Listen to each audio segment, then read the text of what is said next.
السلام علیکم۔ میں تاریخ سے لڑنا نہیں چاہتا۔ اگر تاریخ کہے حضرت حسین کا پانی 10 دن بند رہا تب بھی ٹھیک، اگر تاریخ کہے حضرت حسین کا پانی 7 دن بند رہا تب بھی ٹھیک، لیکن میں تاریخ کو چھیڑنے کی بجائے تاریخ کا مطالعہ کرتا ہوں تو مجھے نظر آتا ہے کہ اسلام کی تاریخ میں صرف حضرت حسین کی ہی شہادت مظلومانہ یا دردناک نہیں، بلکہ اگر ہم 10 محرم کی طرف جاتے ہوئے رستے میں 18 ذی الحج کی تاریخ پڑھیں تو ایک ایسی شہادت دکھائی دیتی ہے جس میں شہید ہونے والے کا نام حضرت عثمان ہے۔ جی ہاں، وہی عثمان جنہیں ہم ذو النورین کہتے ہیں، وہی عثمان جسے ہم داماد مصطفیٰ کہتے ہیں، وہی عثمان جسے ہم ناشر قرآن کہتے ہیں، وہی عثمان جسے ہم خلیفہ سوم کہتے ہیں، وہی عثمان جو حضرت علی کی شادی کا سارا خرچہ اٹھاتے ہیں، وہی عثمان جس کی حفاظت کے لیے حضرت علی اپنے بیٹے حضرت حسین کو بھیجتے ہیں، وہی عثمان جسے جناب محمد رسول اللہ صلی اللہ علیہ وآلہ وسلم کا دوبرا دماد کہتے ہیں۔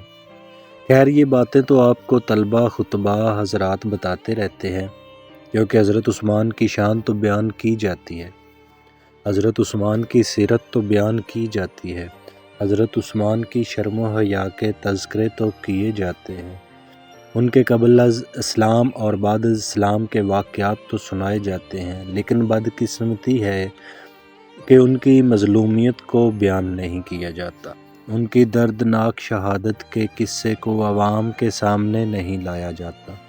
تاریخ کی چیخیں نکل جائیں اگر عثمان کی مظلومیت کا ذکر کیا جائے۔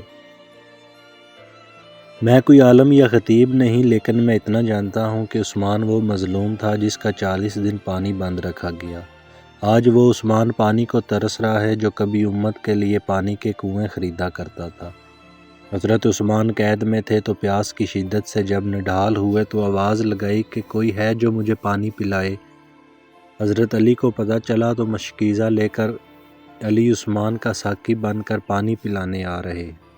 آج کربلا میں علی اصغر پر برسنے والے تیروں کا ذکر تو ہوتا ہے، لیکن حضرت علی کے مشکیزہ پر برسنے والے تیروں کا ذکر نہیں ہوتا۔ باغیوں نے حضرت علی کے مشکیزہ پر تیر برسانے شروع کیے تو علی نے اپنا عمامہ ہوا میں اچھالا تاکہ عثمان کی نظر پڑے اور کل قیامت کے روز عثمان اللہ کو شکایت نہ لگا سکے کہ اللہ میرے ہونٹ جب پیاسے تھے تو تیری مخلوق سے مجھے کوئی پانی پلانے نہ آیا۔ کربلا میں حسین کے ساقی اگر عباس تھے تو مدینہ میں عثمان کے ساقی علی تھے۔ اس عثمان کو 40 دن ہو گئے ایک گھر میں بند کیے ہوئے جو عثمان مسجد نبوی کے لیے جگہ خریدا کرتا تھا۔ آج وہ عثمان کسی سے ملاقات نہیں کر سکتا جس کی محفل میں بیٹھنے کے لیے صحابہ جوق در جوق آیا کرتے تھے۔ دن گزر گئے، اس عثمان کو کھانا نہیں ملا جو اناج سے 40 بھرے اونٹ نبی کریم صلی اللہ علیہ وآلہ وسلم کی خدمت میں پیش کر دیا کرتا تھا۔ مدینہ اور عثمان غنی کے گھر کے محاصرے کو 40 روز گزر چکے تھے۔ قاتل کسی کو مدینہ سے باہر جانے کی اجازت دینے کو تیار نہ تھے کہ مبادا کہیں شام سے آپ کے لیے مدد نہ پہنچ پائے۔ مصر اور عراق سے باغی چپکے مدینہ پہنچ رہے تھے۔ آج 18 ذو الحج 35 ہجری جمعہ کا دن تھا۔ کھانے کا سامان اور پانی ختم ہو چکا تھا، پیاس کی شدت بڑھ رہی تھی، حلق خشک ہوا جاتا تھا۔ اپنی زوجہ سے پانی طلب کیا۔ حضرت نیلہ نے بے بسی اور مجبوری میں گھر کی کھڑکی سے باغیوں سے سحری کے لیے پانی کی التجا کی۔ جس قوم کے لیے میٹھے پانی کا کنواں خرید کر وقف کر دیا، وہ قوم 2 گھونٹ پانی دینے کو تیار نہ تھی۔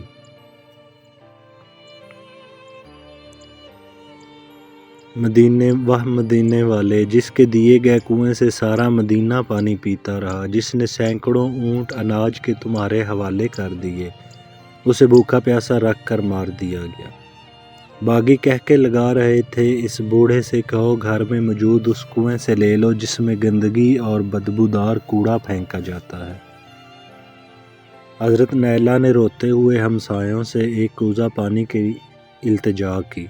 ایک برتن میں تھوڑا سا پانی دیا گیا۔ عثمان غنی نے اسی پانی سے روزہ رکھ لیا۔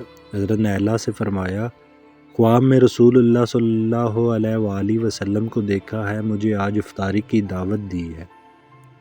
یہ لوگ مجھے آج قتل کر دیں گے۔ آپ تہمت پہنا کرتے تھے، اپنی شہادت کا علم ہو چکا تھا، اس لیے آج آپ نے شلوار کرتا منگوایا اور مضبوطی سے پہن لیا تاکہ شہادت کے بعد آپ کو برہنہ نہ کیا جائے۔ 20 غلاموں کو بلایا اور انہیں آزاد کر دیا۔ 2 غلاموں صبیحی اور نحیس کو اہل خانہ کی حفاظت کے لیے مامور کر دیا۔ قرآن پاک کو گود میں رکھا اور تلاوت کرنے لگے۔ اتنے میں حضرت ابو بکر کا بیٹا محمد بن ابی بکر 13 آدمیوں کے ساتھ مکان میں داخل ہوا۔ آپ کو اس قدر مارا کہ آپ بے ہوش ہو گئے۔ کنانہ بن بشر نے آپ کی پریشانی اور سر کے اگلے حصے پر لوہے کی سلاخ اس زور سے ماری کہ خون کا فوارہ ابل پڑا۔ آپ سینے کے بل گر پڑے۔ خون کے چھینٹے قرآن پاک کی اس آیت پر گرے، فَسَيَكْفِيكُمُ اللَّهُ السَّمِيعُ الْعَلِيمُ۔ عَنْقِ بن حرب نے پاؤں کی ٹھوکر سے قرآن پاک دور پھینک دیا۔ محمد بن ابی بکر سمجھا کہ آپ قتل ہو گئے، لیکن آپ کو ہوش میں آتا دیکھ کر اس نے آپ کو داڑھی سے پکڑا اور گھسیٹتا ہوا بیرونی دروازے تک لے گیا۔ اتنے میں سودان بن حمران نے آپ پر تلوار کا وار کیا۔ آپ نے ہاتھ سے روکا، ہاتھ بدن مبارک سے جدا ہو گیا۔ اس نے آپ پر دوسرا وار کیا۔ آپ کی زوجہ حضرت نائلہ آپ کو بچانے کے لیے آگے بڑھی، آپ نے تلوار پکڑ لی، آپ کے ہاتھوں کی انگلیاں کٹ گئی۔ سودان نے اب نیزے کا وار کیا۔ محمد بن ابی بکر نے خنجر آپ کے کان مبارک کے پاس گھونپ دیا جو حلق تک جا پہنچا۔ آپ کی داڑھی سے نوچے ہوئے بال اس نے اپنی بیوی کو دے دیے۔ محمد بن ابی بکر کو بعد میں حضرت امیر معاویہ نے گدھے کی کھال میں پرو کر زندہ جلا دیا تھا۔ مختلف تواریخ کی کتابوں میں مختلف باتیں لکھی گئی ہیں۔ سودان بن حمران نے تلوار آپ کی پیشانی مبارک پر رکھ کر سارا وزن اس پر ڈال دیا۔ آپ گر پڑے۔ عمرو بن الحمق آپ کے سینے پر سوار ہو گیا، نیزے سے سینے مبارک پر وحشیانہ وار کرنے لگا۔ آپ کی شہادت کے بعد یہ ظالم لوٹ مار کرنے لگے۔ اسود بن حمران نے حضرت نائلہ سے بدتمیزی کی کوشش کی۔ انہوں نے اپنے غلام کو چیخ کر بلایا۔ غلام نے اس ملعون کا سر قلم کر دیا۔ ایک مصری کلثوم کبیہ نے آپ کی زوجہ کے سر سے چادر کھینچ لی۔ غلام نے اسے بھی قتل کر ڈالا۔ دوسرے غلام نے قطرہ نامی قاتل اور لٹیرے کو قتل کر دیا۔ دونوں غلام بھی لڑتے ہوئے شہید ہو گئے۔ 3 دن تک لاشیں پڑے رہے۔ عثمان غنی کی تدفین کے بعد دونوں غلاموں کی لاشوں کو ٹانگوں سے پکڑ کر گھسیٹتے ہوئے لے گئے۔ ان کے لاشیں پتھریلی زمین پر بھوکے کتوں کے آگے ڈال دیے۔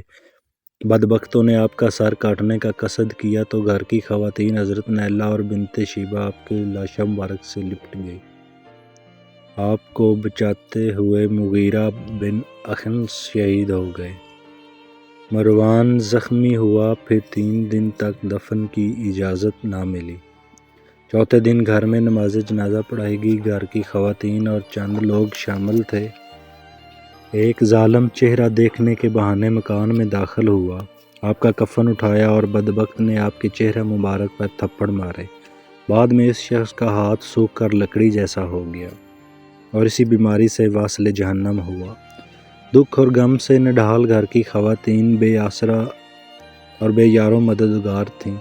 اہل مدینہ یہ سارا منظر دیکھتے رہے۔ ظالموں نے چوتھے دن دفن کی اجازت دی۔ جب جنازہ مکان سے چلا اور چند خاندان کے افراد شامل تھے، ظالموں نے جنازے پر بھی پتھر برسائے۔ پتھروں کی بارش میں یہ جنازہ جنت البقیع پہنچا تو جنت البقیع میں دفن کرنے سے روک دیا۔ جب جنازہ زمین پر رکھا گیا تو ایک شقی القلب عمیر بن خابی آگے بڑھا، آپ کے مردہ جسم پر اتنی ضربیں لگائیں کہ آپ کی پسلی مبارک ٹوٹ گئی۔ عمیر بن خابی کو بعد میں حجاج بن یوسف نے قتل کیا۔ گھر کی خواتین اور بچے رحم کی بھیک مانگتے رہے، لیکن بدبختوں کو ترس نہ آیا۔ آپ کو جنت البقیع کی دیوار سے بحر حش کوکب میں دفن کیا گیا۔